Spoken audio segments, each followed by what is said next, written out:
While I was watching videos on how other people were checking their transistors. I don't know, there's 50 different methods. I never quite understood it, but none of them mentioned NPN or PNP.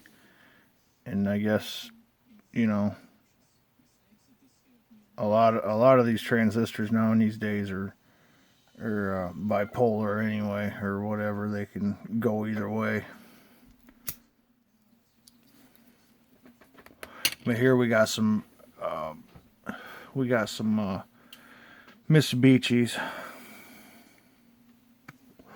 originals come out of that 2990, and we were going over it trying to check them, see what's going on. And I just wanted to show you how I check mine. Not saying it's the right way, but we got some knockoffs.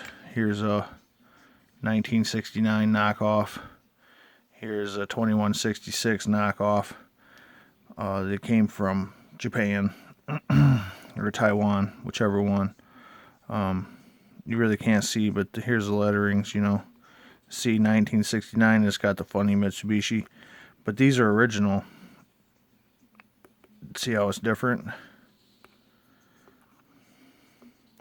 But this is how I check mine. And sometimes they'll be different. The one guy didn't explain that, you know, if you're working with a PNP transistor, and I don't know, I think these are or they're not, I can't really remember, but I always put the ground on here and then touch these leads, and with your meter on your diode setting, you just touch these leads like they do, and you can see it's giving a reading. You can't really see it, but 617 is the reading. If you touch the middle, it should be direct because that's direct, and then you shouldn't get nothing on this one. This indicates a good transistor, PNP. If you reverse it, you'll get a different reading. And there's nothing here, and this is direct. So we pretty much know that this is a PNP transistor, which is positive, negative, positive. And it's a good transistor because it's not reading. So that means when you supply voltage, it will switch. These are often called switching transistors too. Here's this 1969 that come out of it, or 2166, excuse me. They're all, you know, 5 watt, 17 watt transistors. But if you do the same thing, you get a reading. You know, 644 is what mine's saying. Direct. If you hit this one, you also get a reading of 633. This is a bad transistor. This was probably my audio problem right there. Why it worked on sideband, I'm not exactly sure.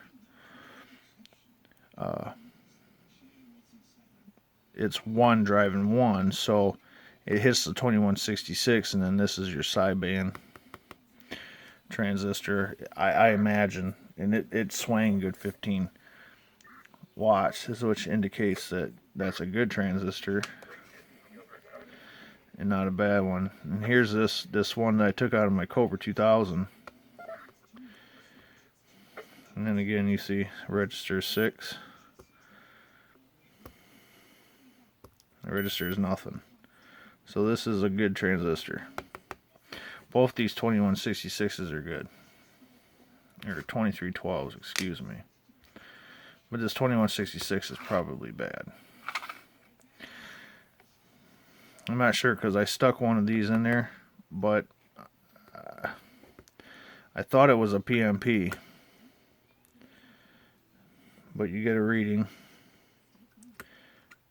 No reading. So that's a good transistor. Here's this 1969. Test it the same way. 637. Which is not bad. And then you have nothing here. So a 636, that's not too bad. I think regular 1969s will be in the 7s. You know, so if you can come across some good 7s, you got a hot final right there. I don't have any of those. But I don't know. Because see, if you reverse this one,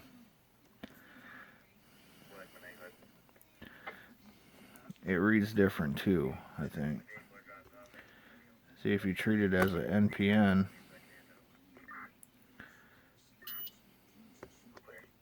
it tests good. So, I don't know. That could be an NPN transistor. But I always test mine this way. Get a reading. That should go straight through. And then this one, you should not be having a reading on this third leg. That's how you check a typical PNP transistor. And really the numbers are irrelevant. I mean, you could find a MRF, whatever they call them, as long as they're PNP and they fall under the same characteristics, 12 volt at 1.5 amp or whatever it is, or a 0.15 amp or whatever, and gives you 17 watts or something. Not real sure.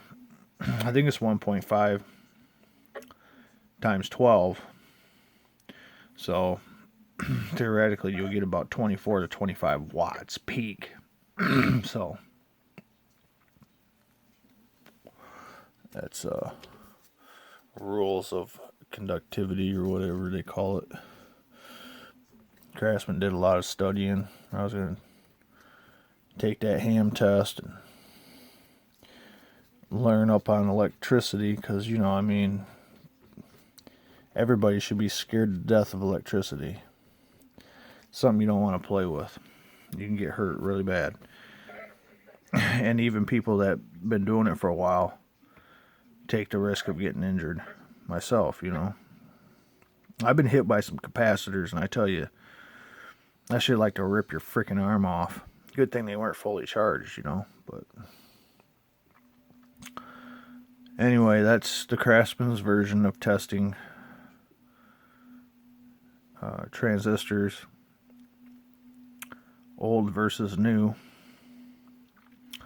Thanks for viewing. Thanks for subscribing, sharing, leaving comments, all that good stuff.